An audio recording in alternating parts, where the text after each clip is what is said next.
The meeting to order. It's 10:06, Friday, January 17, and let's start with a roll call. Chair Rose. Presence. Member Laffey. Uh-oh. Oh, your mic. He's frozen. Oh, my mic is off too. Member Laffey. Yes. Okay. And then Member Probst. Here. Chair, you have a quorum. Wonderful. I'll entertain a motion to approve the agenda for today. So moved. Second. All right. Agenda is approved, and I'll entertain a motion to approve the minutes from the October 30th meeting. So moved. Seconded. Passed without discussion. All right, gentlemen and ladies, we are here to discuss appeal number 2024-01. One quick admonishment. I see there's a couple people on the call. This is, of course, a public hearing, but we shall not hear any argument or testimony regarding the case that we're discussing. If you're on the phone, please just sit quietly and listen. There is a point for audience participation at the end of the meeting, but again, that can't deal with any case that we're dealing with. Those are just for general comments. So, moving to the appeal at issue, the way we typically do this is with following the rules of order and motions. So we need to have a motion on the floor to discuss. Mr. Laffey, do you want to make a motion? Thank you, Mr. Chair. I move that we open for discussion Board of Adjustment case number 2024-01. Okay. I'll second that. Okay, and then that motion passes. So, looking into discussion on this, there's a number of issues raised in this appeal, and my recommendation, and I'll just move this as the chair, so I'll need a second for this, is that we look at these issues in order as they're presented in the brief that we got from our counsel. Taking that as a motion, I will second that, Mr. Chair. Wonderful. Mr. Probst, any objection to that? Nope. All right. So then the first issue for us to discuss is whether Anchorage Municipal Code 21.08.030.L, L as in Larry, .2, permits the Planning Department Director to approve a subdivision-wide exception for driveway access to a collector street. This was briefed and by the parties and is squarely before us. So, who'd like to let me suggest this? We have to have a motion either in favor or against with respect to that issue. So, Mr. Probst or Mr. Laffey? I have a motion to make, Mr. Chair. Mr. Laffey? I move that the Board of Adjustment find that the Planning Director of the Municipality of Anchorage had the authority to approve a subdivision-wide exception, putting the subdivision-wide in quotes. Okay. And I will also second that motion then. Mr. Laffey, would you like to speak to your motion? Yes, I would. So a review of the code and just brushing up on some, I guess, basic legal writing and statutory interpretation principles from law school. I've come to the conclusion that the municipal code does seem to allow that the planning director has the authority to approve a subdivision-wide exception. Aside from the fact that the phrasing could have been, the approved phrasing for the planning board could have been, we approve an exception for like the specific number of lots that were at question for this plat. The municipal code section 1.05.020 provides that singular terms may be extended to the plural unless the context requires otherwise. And frankly, from a review of the relevant statutes that were cited in both the appellant and the appellee's briefs, it seems to me that the context of those statutes does not require, under any sort of statutory interpretation, that we shouldn't assume that plural is allowed. So, and the effect of that would be more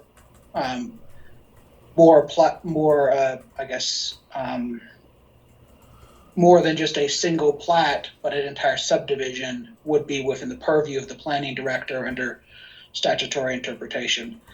It also seems that the Municipal Code Section 2102.050 Part B.1 grants the platting board the authority to, and this is a quote, interpret or make specific provisions of Chapter 21.08 subdivision standards. And essentially, I took that to mean that, well, that gives the platting board and some comparable bodies of the municipality broad discretion to, I don't know, play with what the terms mean, and they don't have to necessarily follow the exact black letter standards as long as they use a comparable,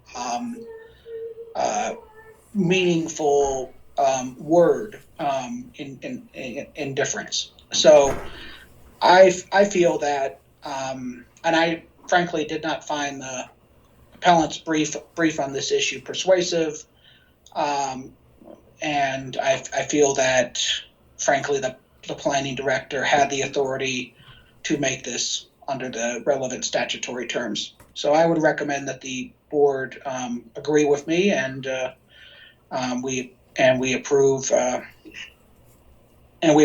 platting board's decision in this particular point. Thank you, Mr. Laffey. Mr. Probst, do you have any comment on this first issue? No, I have no objection to Mr. Laffey's analysis. Nor do I. I'll also note, in addition to the definition in I think it was Title I that Mr. Laffey quoted, there's another definition in 21.15.020 L as in Larry, which essentially says the same thing with respect to singular numbers, including the plural. Reading if we were to adopt the appellant's interpretation of this subsection, that would read, we would basically be reading a restriction into the power of the planning department director that does not exist. If the planning department director has the ability to approve exceptions for residential lots, for a residential lot, then it goes to reason that the director has the authority to approve multiple lots. And I don't see anything in the code that requires lots to be looked at and approved with respect to this on an individual basis. That would, I think interpreting it would do violence to the statute. So I also agree. It sounds like we have unanimous consent. I'll go ahead and call it for a vote on the motion to adopt, or to, I forget your phrasing, but maybe we can have that, if we got the exact verbiage on the motion recorded, we can call a vote on that. Through the chair, I believe, maybe Courtney has it. I do have it if you... Ms. Kitchen? Sam moved that the Board of Adjustment find the planning director has authority to approve, quote, subdivision-wide exemption.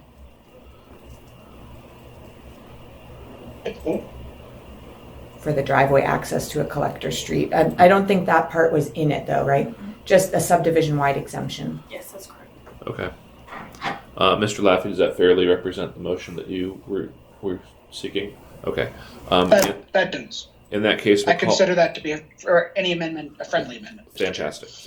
So we'll call the vote on that. So a yes vote would establish that the planning department director has the authority to make the exemption that was made in this case, essentially affirming this issue at the lower level.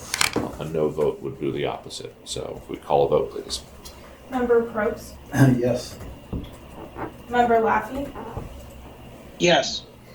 Chair Rose? Yes. That passes 3-0. Okay, moving then to our second issue. I'll just read the issue as presented, and then we can get a motion on it.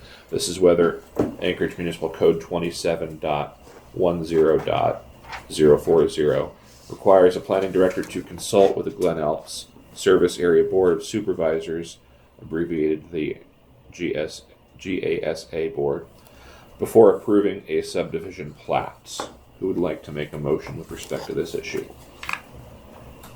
I'll take my turn. Okay, Mr. Probst. I would move that the planning director has no requirement to consult with the GASA board before approving a subdivision plan. Thank you, Mr. Probst. I'll second that motion. Would you like to speak to it? Just from what I read in Ms. Kitchen's brief, it would appear overreaching to require the planning director to consult with the GASA board on every issue that concerns the GASA. I guess there is a requirement that the administration consult with the GASA board on their annual budget, which is one thing, but I believe it's limited at that subject and doesn't go beyond that. So based on that, right up here, that's what the motion is based on. Mr. Laffey, would you care to comment on this motion? Thank you, Mr. Chair. I would agree with Member Probst entirely, and I would go further. I don't think that there's a requirement in the municipal code that the planning director talk with any of these boards, aside from, as Mr. Probst mentioned, things like their annual budget, which is a purely, totally separate, purely municipality administrative part of like the administrative financial portion of the planning director's executive responsibility. I would also note that the appellant's brief really does not have any support for this that I could find. I am not as familiar with the municipal code as some other people, but this was not in this has nothing to do with the section that they cited in their motion, or the entire article of the municipal code, which was a little confusing to start with. So I don't see how this is actually an issue that's based in any relevant fact, and I agree with Mr. Prost's motion that we should reject the appellant's arguments here and find that the municipal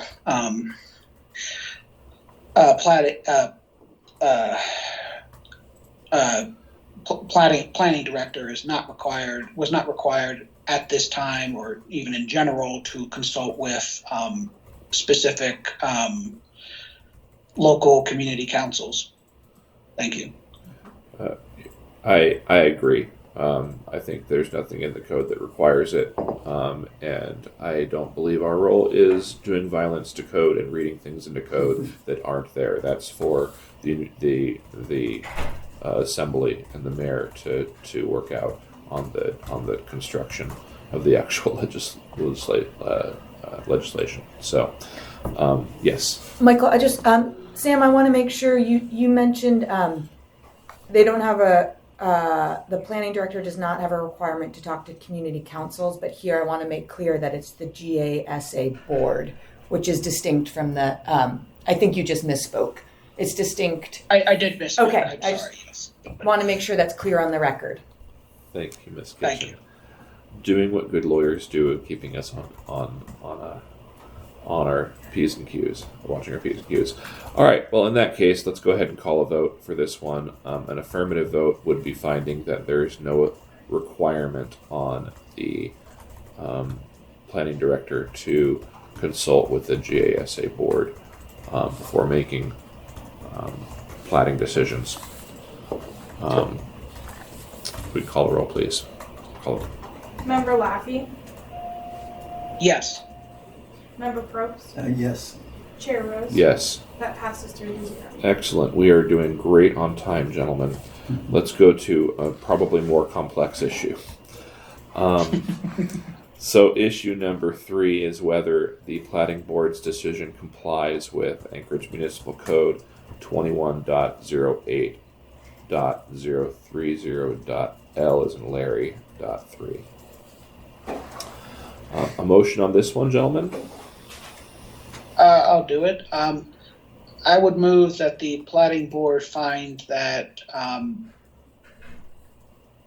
that our board, the Municipal Board of Adjustment, find that the plating board's decision on a factual and legal basis substantially complied with the Anchorage Municipal Code 21.08.030 L3. Okay, I will second that so that we can get to discussion. Mr. Laffey, you have the floor. I am a little bit on the fence after reviewing the record about this. I found the appellant's brief a little bit confusing about what they were actually articulating. I'm kind of just struggling more with the legal interpretation. It seems to me like on a factual basis, the plating board did consider like everything that was discussed in the appellant and the appellee's brief. So I don't really think we can find that there is that the board made erroneous factual findings that were unsupported by the evidence. But I'm not really. I'm just hoping to get some clarity from my other board members, perhaps, and have a nice discussion about the legal statutory interpretation element of this part of the appeal. And also, I would just say the appellee's brief really didn't address this. They focused more on factual data that seemed to. Which was helpful in the one sense, but I'm not really sure most of it is exactly relevant or stuff we necessarily need to consider or even should consider at this point. Okay. Mr. Probst, do you have any burning desire to jump into this? I have some thoughts if you need to. Please go ahead. Okay, all right. So I see this issue as kind of mixed. There's a legal component, and then there's the factual component of whether the plating board's decision complied with the legal interpretation. Starting with the legal point, so 21.08.030.L3 talks about how the and I maybe I'll just get the exact verbiage of it. I don't think I have it right in front of me, but essentially that. Okay, you have it. I do. Okay. I'll bring it up for you on the. Well, it. Thank you.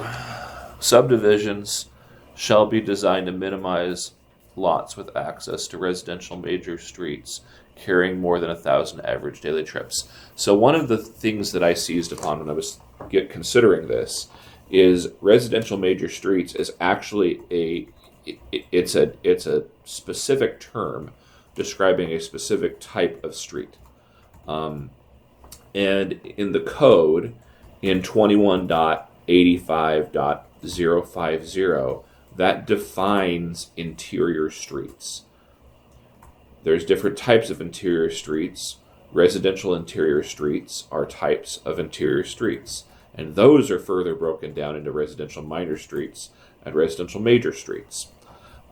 So the street at issue in this very case is technically, the way I read it, not a residential interior street at all. It's a collector street, which is the next street up in terms of size, right? It's actually Upper Day Armand Road that turns into Canyon Road on your way up the hill, right?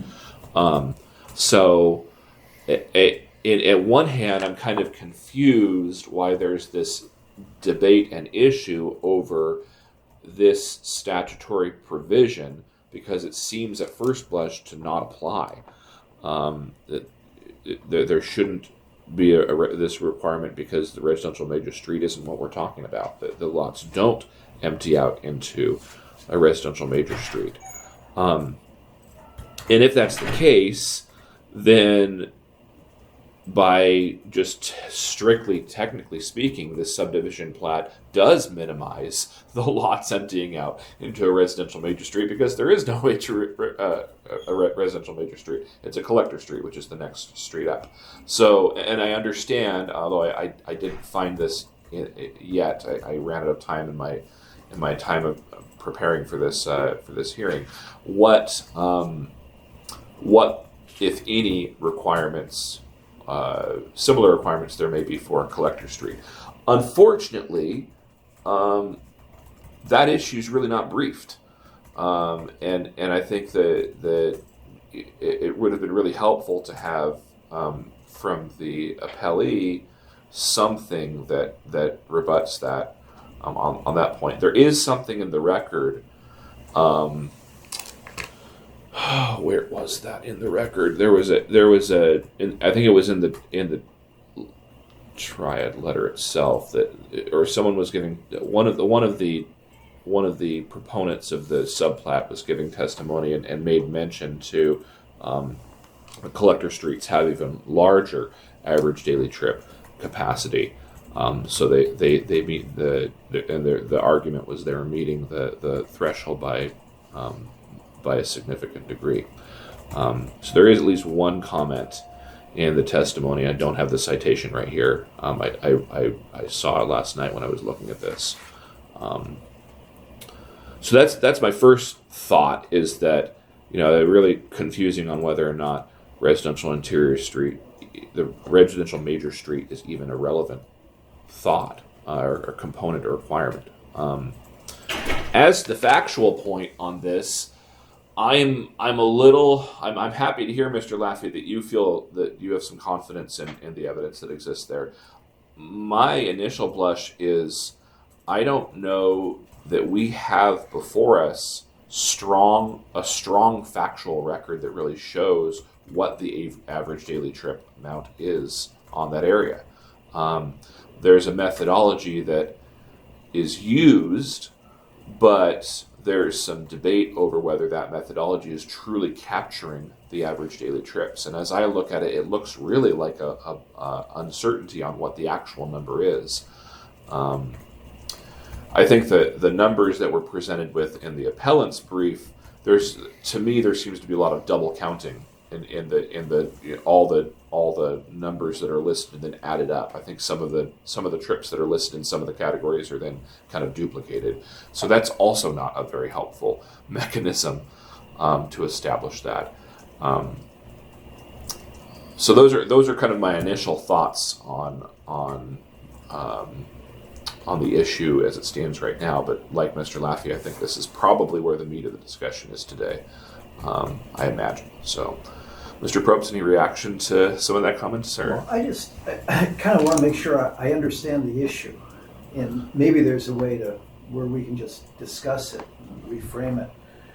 So, there's the definition of street, as you're talking about, major residential collector subdivision, and what is the legal requirement if there are over 1,000 trips on a major residential street, then what? The planning director doesn't have the authority to approve this? What is that requirement?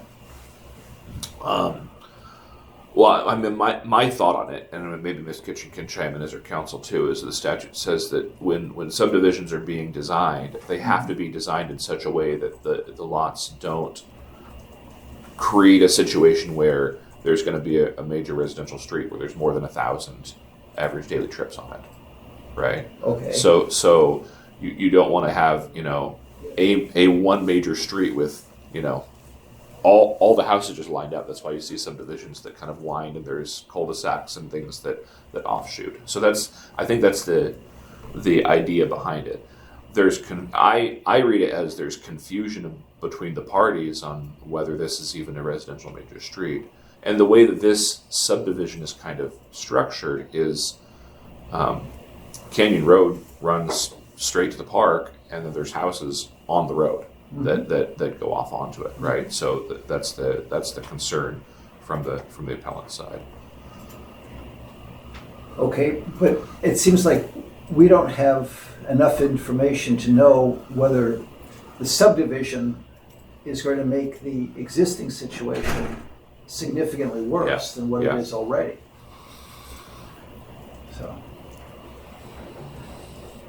So maybe that goes along with what you're saying. We don't really have enough information here.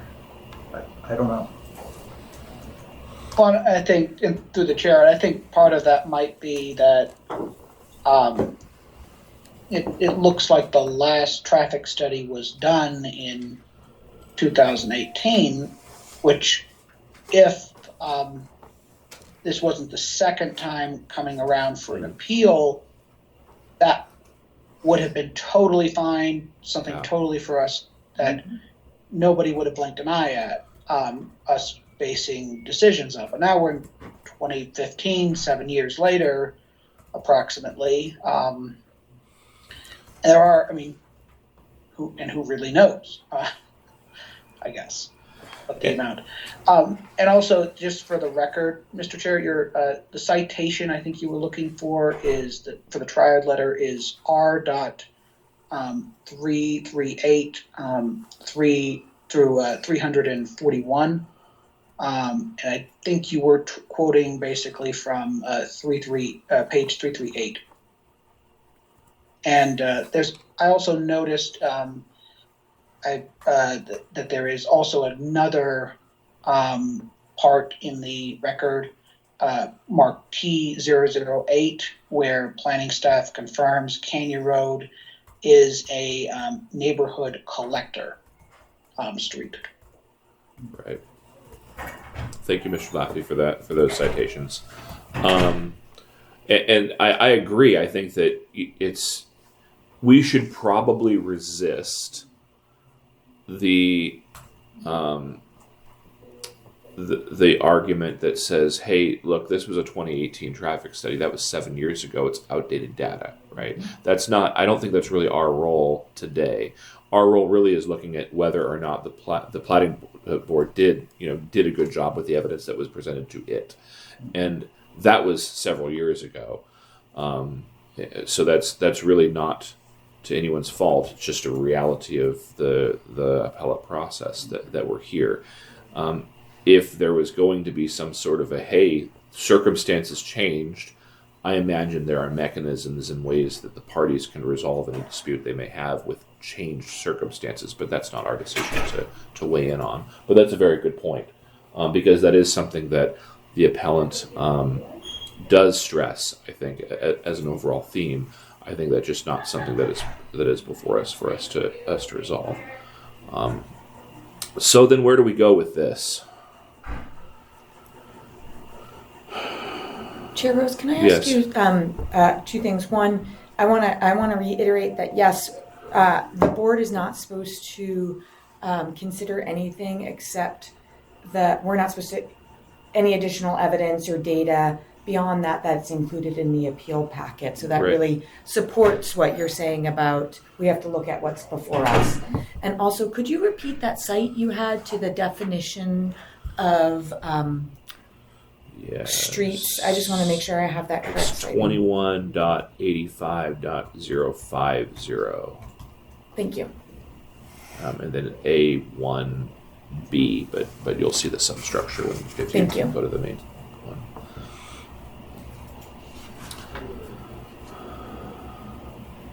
So it seems to me that if there's probably two ways to get to the decision to affirm the lower decision. One is this interpretation of interior streets and deciding that, well, this really is not an irrelevant point because it's a collector street, and those have much higher requirements. If we agree with that kind of legal decision making, then the end result is we affirm the planning board's decision. If instead we say, well, no, we're going to look at residential major streets and require, for this specific instance, look at it as if there can't be more than 1,000 average daily trips, then it's a factual question of whether or not the planning board made their decision based on the record on this 1,000 average daily trips. And I may sit here thinking, well, given the evidence that was in front of me, if I were on the planning board, would I have made that decision or not? That's not the way that we make this decision, right? We have to give deference on the factual questions. Only if all three of us unanimously agree that the planning board didn't make their decision based on sufficient evidence can we substitute our judgment. And then even then, we have to make our factual findings based on substantial factual evidence, which I don't know that we can reach that. Yes. I want to bring something to your attention too. Yes. I just looked because I don't remember that provision. That 2185.050A is old code. Ah, That definition is not in the new code. so is there a definition of residential major streets in the new code? Let me look that up. That's helpful, Ms. Kitchen. Thank you. And that might, if we were to kind of moot my comments there on the definitions, it still drives us to that same factual question of whether or not the planning board made its decision that this plat complied with the requirements and entertain the 1,000 average daily trips. Some thoughts I have on this. There was discussion. There was debate. It sounded like at the public hearing there were concerned citizens that referenced the streets lined with the parked vehicles, and this was something that even at least one of the members of the board commented, and there was discussion on it. So when there's debate and discussion of factual issue, I think we have to assume that those board members considered and then made the decision that it still complied. That there was less than 1,000 average daily trips. It might be that maybe the methodology should be looked at and changed, but again, I don't think that's our purview. And Mr. Chair, I agree with that. That aligns very much with what I was thinking coming into the meeting, that factually they did have fairly robust debate. I mean, as a former planning board member myself, and I'm not putting myself in anybody's shoes or thinking what I would have done in this situation if I was on the planning board for this decision, but they had a fairly robust debate about a lot of the issues, not just the one we're considering right now, but the next one as well in the appeal. And I mean, I really don't think it would be, I agree with you, I don't think it would be our job to second guess their factual findings. And I also agree with you that, we that the fact that this happened a couple of years ago, or that the traffic study, those really aren't our bailiwicks to really make decisions about. That those are for the plating board, and we just need to interpret the record that we have. Well, Mr. Probst, any last thoughts or additional thoughts that we haven't considered? No, I'm just confused. You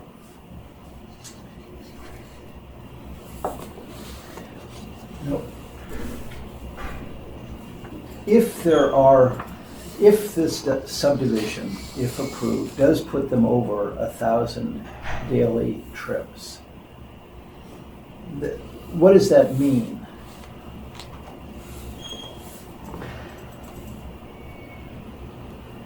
Do you want me to read the code to you? Sure.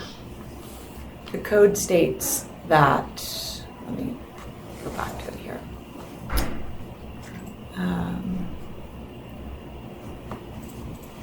Anchorage Municipal Code 21.08.030.L.3 states subdivisions shall be designed to minimize lots with access to residential major streets carrying more than 1,000 average daily trips. So it's mandating a design to minimize the lots with access to residential major streets. Carrying 1,000 daily trips before the subdivision or after the subdivision? It's open to interpretation, Okay. and it's just shall be designed to minimize the lots. There's no requirement about numbers, or it just says minimize. So take into consideration. I think that's a fair way of putting it, take into consideration. So you may have just landed on something key, which is if it just so happens that this subdivision does produce a number above, say, 1,200, that doesn't change the fact that the subdivision was still created in a way to attempt to minimize. Or at least that the board considered that when they made their decision. I mean, this seems to be a little bit of a confusing issue. You know, on the one hand, I think we all agree that we don't want to, we can't create new facts. You know, we're just here to review, and presumably, like you've said, the planning board did take all of this into consideration and debated it, and that's their issue, not ours. But still, if there's like a reasonable doubt whether this puts it over the 1,000 limit or not, if that was taken into adequate consideration, I don't know. I'm having some doubts about whether we should just approve the decision or not. Well, and Mr. Probst, I wouldn't necessarily want to use the word reasonable doubt, because that's a legal term of art. Okay. I think what you're trying to say is, what I'm hearing you say is, you just have some concerns about whether or not the board actually, we can actually, well, you have some concerns we shouldn't reverse the decision, I guess, because you're not sure that the board actually made the necessary factual findings or had the factual discussion necessary based on the record in front of us. Is that a fair way of saying it? I think so. Okay.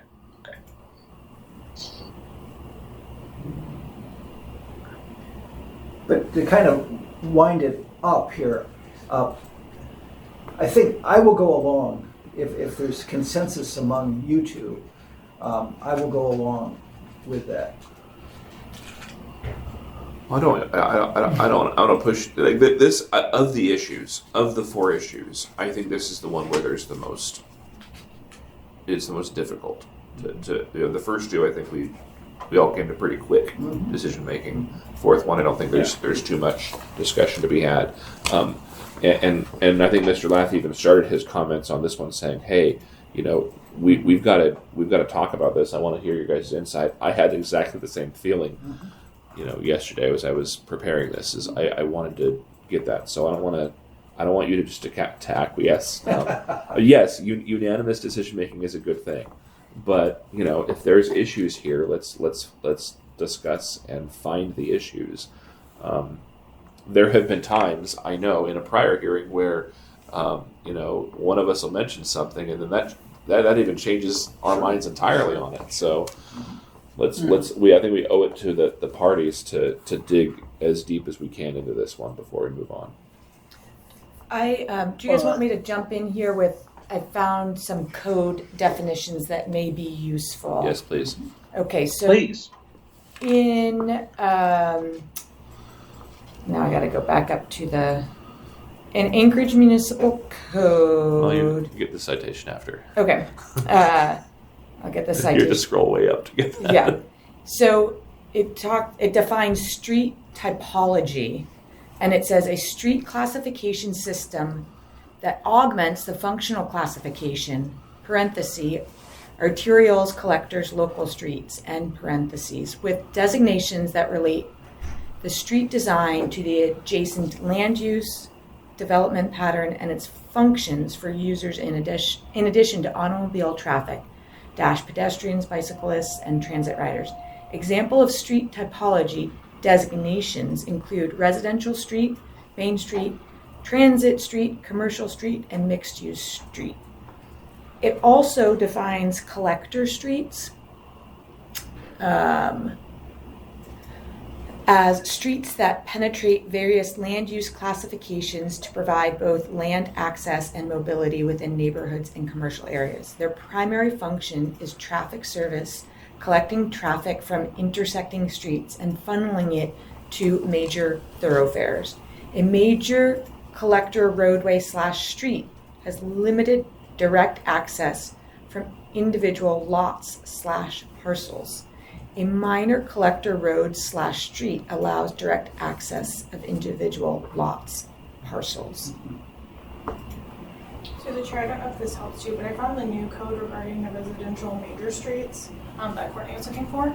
And it says subdivisions shall be designed to minimize lots with access to residential major streets carrying more than 1,000 average daily trips. So it still states that in the new code. Yep.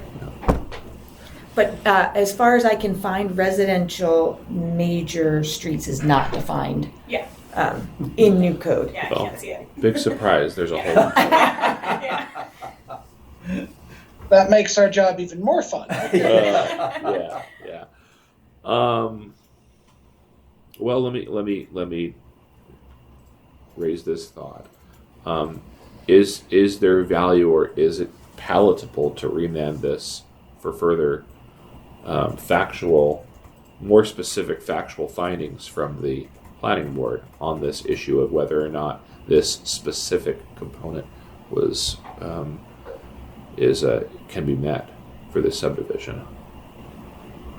We've done that in the past, remanded. Perhaps including because, as Mr. Laffey's pointed out, 7 years have passed, and some of the facts may have changed. Yeah. I don't like here's the I raise it and then I'm immediately hesitant to do that because again that's not really deciding the issue that's before us if we think about it from the perspective of passage of time. Really, it's a matter of did the planning board make the factual finding, or was it even required to make the factual finding that this new subdivision would result in this subdivision plat would result in less than 1,000 average daily trips. Minimize. Ms. Kitchen, can I ask a question of you? Sure. When was you said the code was changed. When was the code changed for the specific section that the chairman cited near the start of this discussion. Do you know I off do. the top of your head? Yeah, the new code was effective January 1st, 2014. That would have preceded all this. Mm-hmm. Okay. All right. So the new code certainly applies. Okay. Yeah. All right.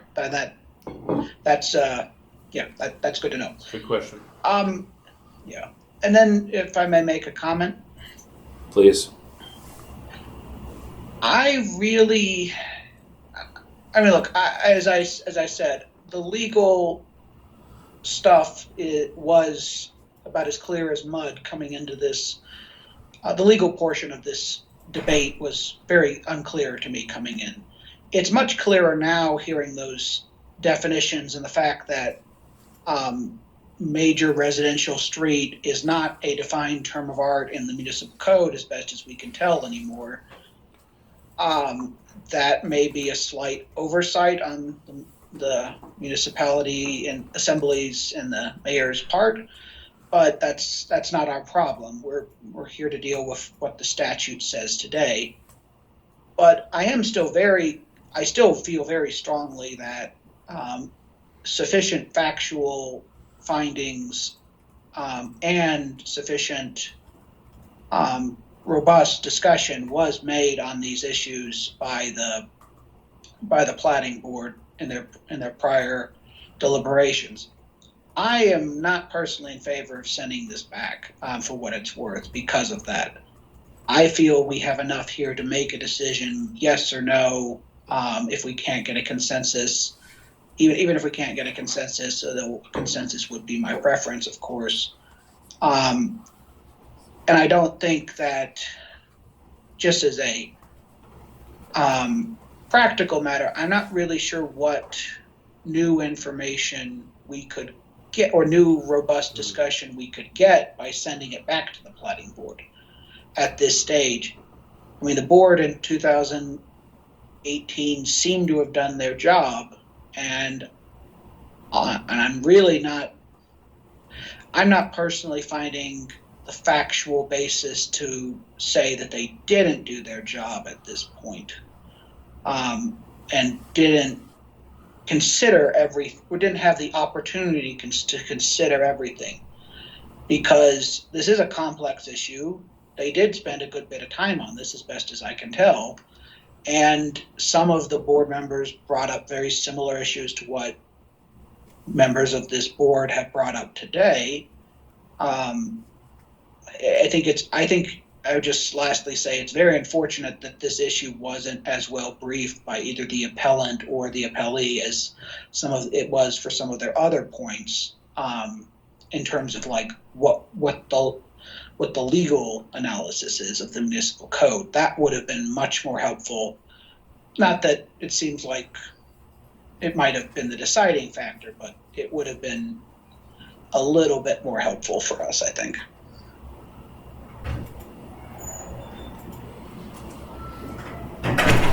I've got 2 points I'd like to bring up in response to that, Sam. First is with regard to the board's factual finding.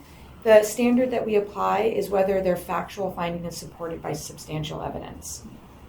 So keep that in mind. And also, the appellant, as Chair Rose said, there are 2 issues here. One, how is the statute applied here?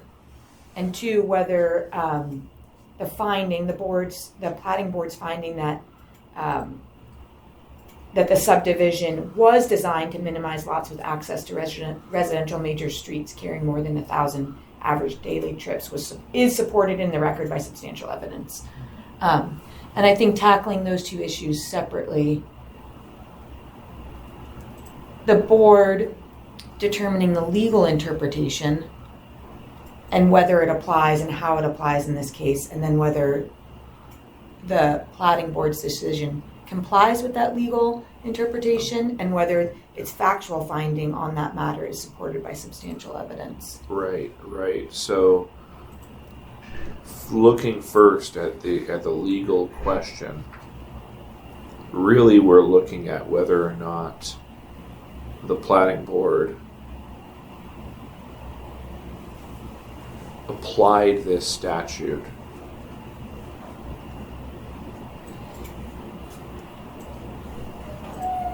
but before we can get to that question, we need to really determine what the statute says. Yes, Right. correct. So, And then that provides the framework for looking at the factual issue. right. So,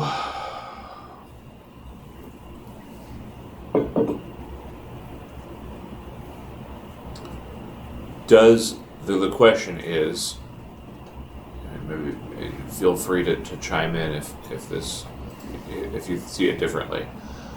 The question is, does the code section require subdivisions to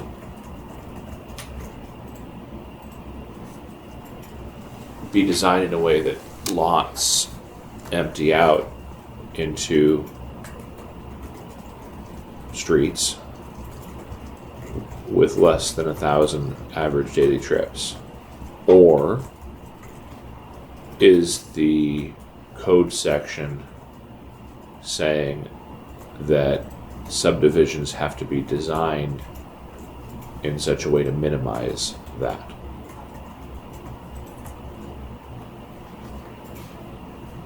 So Ms. Kitchen, what was the site? Go ahead. Oh, I'm sorry, Mr. Chair. Go ahead. Ms. Kitchen, what was the citation for the first of the two municipal code segments that you read, the one that talked about topography? Oh, typology of the. Oh, yeah, typology. Yes. It is the definition section in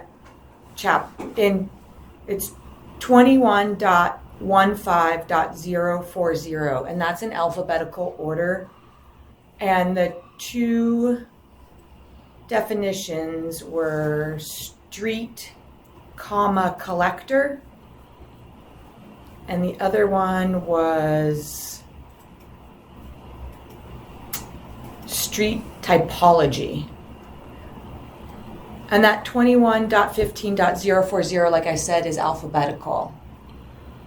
Thank you. Should be scrolling for a while. Yeah, yeah. It takes a lot of scrolling if you don't have it in a paper copy. So,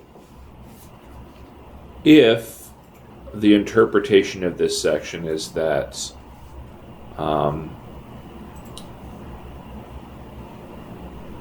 a plat has to be intentionally designed in a way to minimize lots that empty out into streets with 1,000 plus average daily trips, the question then is, where in the record do we have evidence where this subdivision was created with that intention in mind? Right? Like, did the developer come up with a subdivision plat that did that? And is that a question that the platting board examined? I may have just made that more confusing than it was. Actually, I think you simplified it for me. Okay. Good. And Please here's why. please Why. help. Please help me to know I did that, Mr. Laffey. Hold on, let me take a moment and get my ducks in a row exactly so I can be a little coherent. Well, so reading the section again, it says that we're debating subsections shall be designed to minimize lots with access to residential major streets carrying more than 1,000 average daily trips. So, in response to the question just posed by the chair, what I am now thinking is the word minimize lots. That's not a term of art that means you must do it. Like the word shall or must in some sort of legal document or statute. It just says minimize. that implies to me that the folks approving any sort of lots can choose not to follow this section if there are reasons not to. And then so that in terms of legal analysis, so then apply that to the record we have, which I guess we're jumping ahead a little bit to the fourth point in terms of like what record we would consider, but with fourth appellate point. But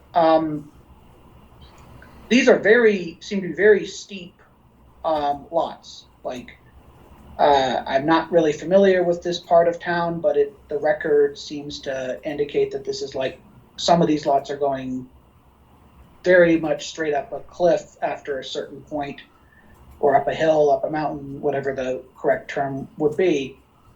And it would have been very difficult for connecting roads to actually be built that were passable, usable, safe, complied with municipal code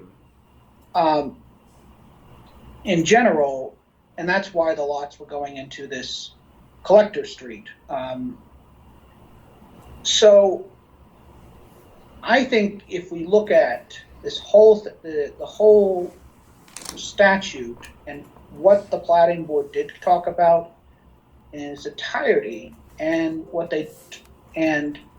their concerns were throughout the entire record, I think it's actually fairly reasonable that the planning director sort of approved this not traditional subdivision plat, and the planning board agreed to it because, well, frankly, how else is the roads going to be built, or how else are the plats realistically going to be developed in a meaningful way that doesn't that allows the maximum or the optimal use of density, development, and other factors that the Planning Commission and the Planning Board consider in these other pages of the text of the municipal code.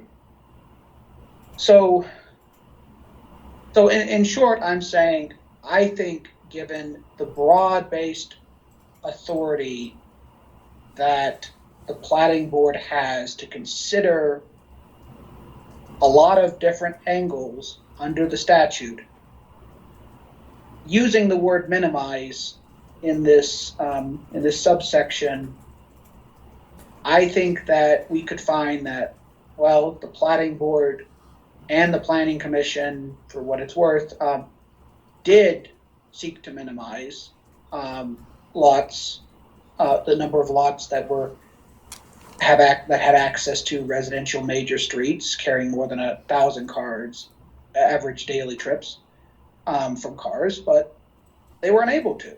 And it's perfectly reasonable in my mind that the Planning Board can do different things for different circumstances depending on the type of property and other factors that need consideration. And in this case, it seems like the sheer grade of some of these plats and some of the other like technical considerations that is more in the fourth appellate point being considered, like how deep the culverts are under the driveways, and what sort of culverts need to go under the street.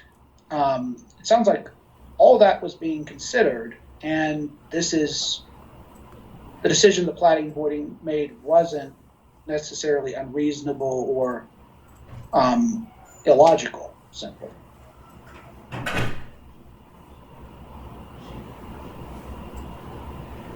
I mean, I just read in here about the one caveat that was put in of the driveway entrances being wide enough to allow cars to turn around. Okay.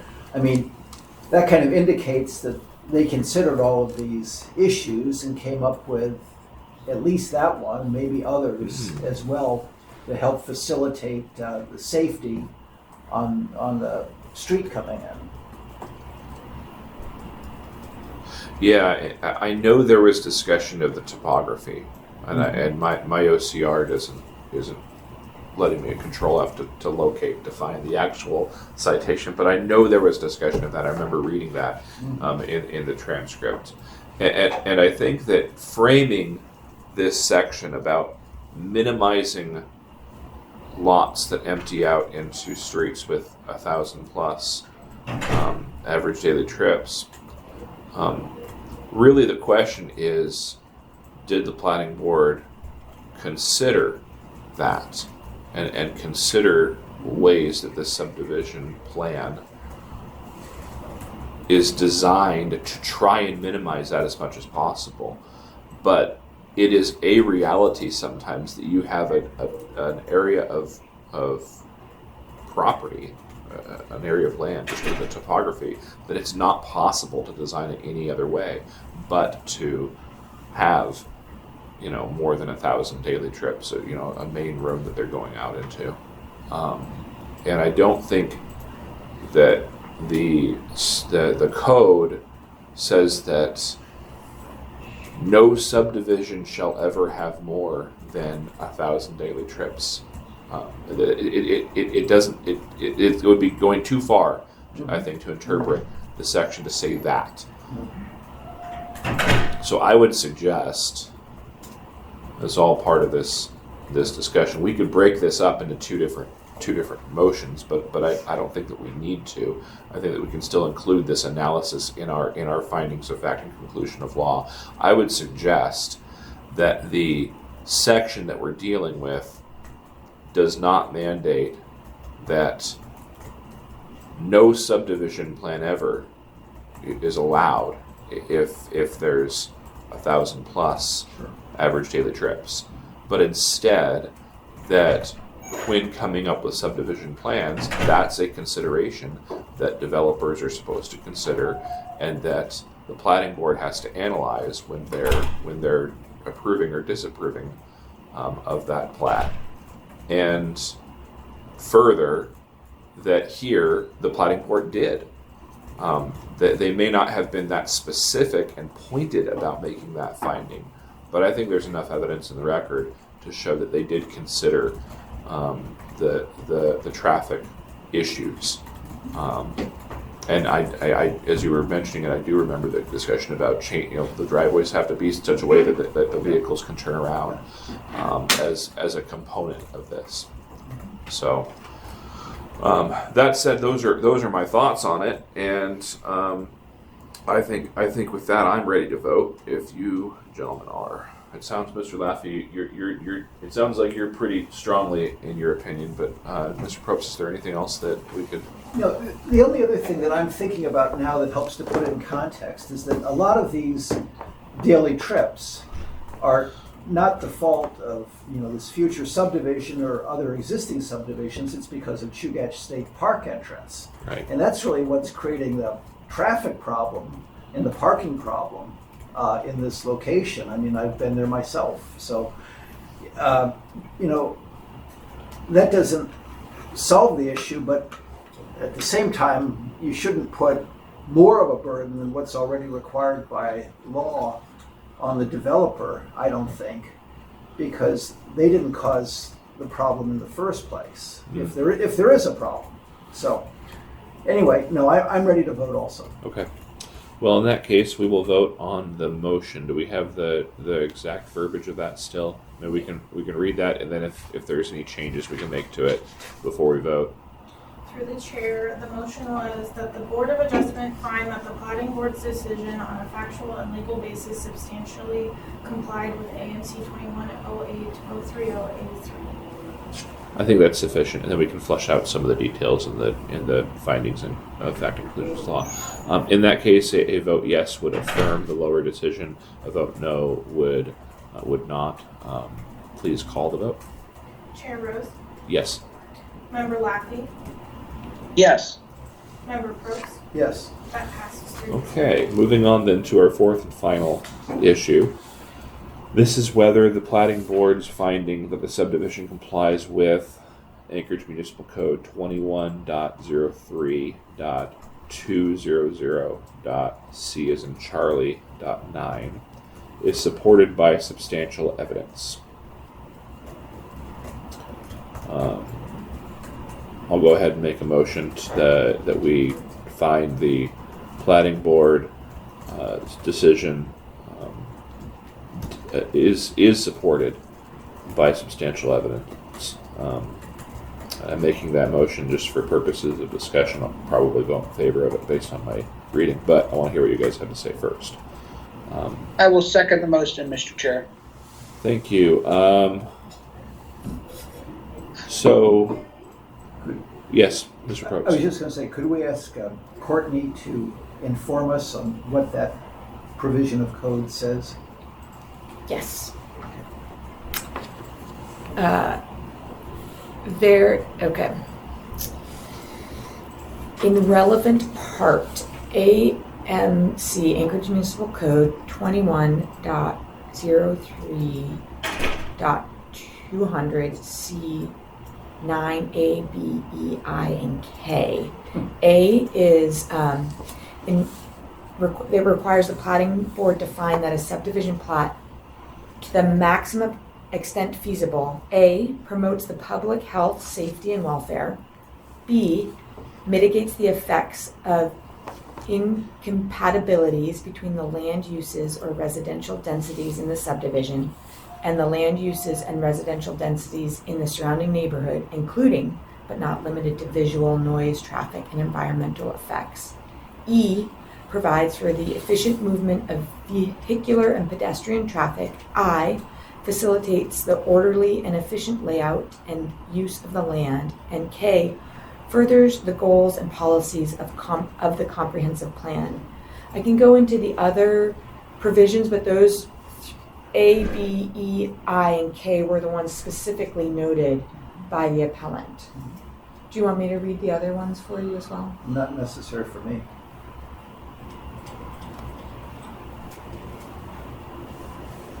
All right.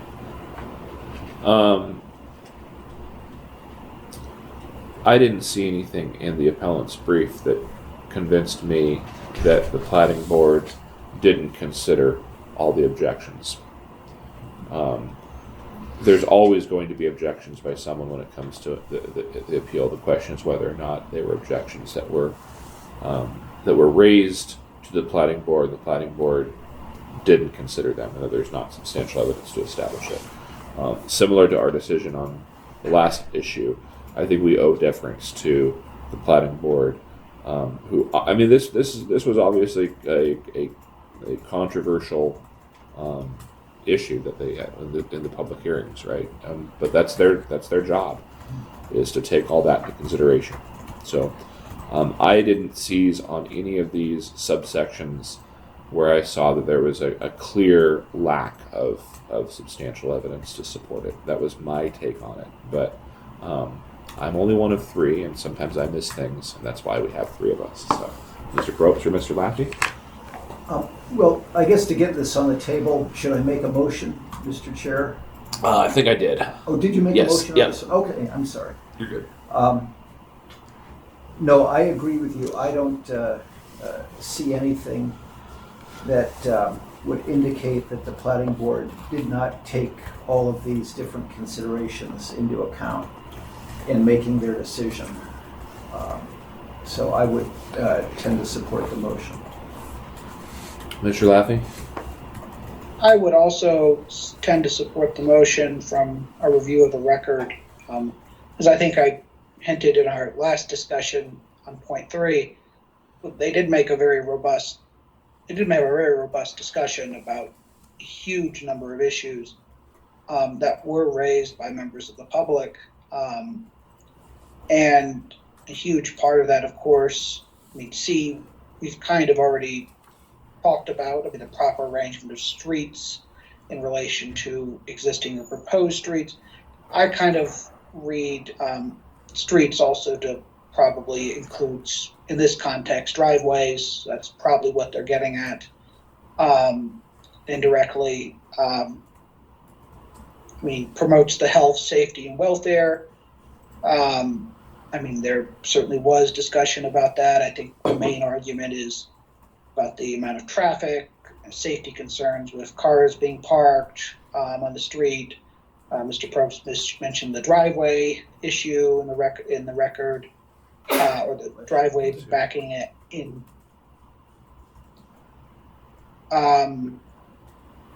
Is facilitates the orderly and efficient layout of the use in the land. It seems like the appellants certainly disagree with this finding by the plating board, but I mean, I don't see any reason in the record to reject the plating board's findings and discussion on that issue. And K is sort of like a catch-all policy argument, I'd say. I mean, it's I don't see any reason in the records to kind of try to cut that discussion a little shorter than other people might like it. Perhaps I don't see any evidence in the record to suggest that the plating board did not consider that, if in so much as the issue was actually in front of them. Might be a different story, but I don't see factually how I would rule against the plating board and find that that there was not substantial evidence that the factual findings that they made about this section of the code weren't followed. Yeah, it's kind of and a little bit ironic. The references in the appellant's brief referencing where various people testified about safety issues, environmental issues, traffic issues, etc. All of those citations to the transcript show you that the board considered that and listened to it, asked questions about it, followed up questions about it, essentially debated it. So I don't see anything in the appellant's brief that suggests that the plating board didn't consider any of these subsections. Now they obviously the appellants disagree with the plating board's decision on it, but that's their prerogative. This is part of that American right to disagree with someone's opinion about something.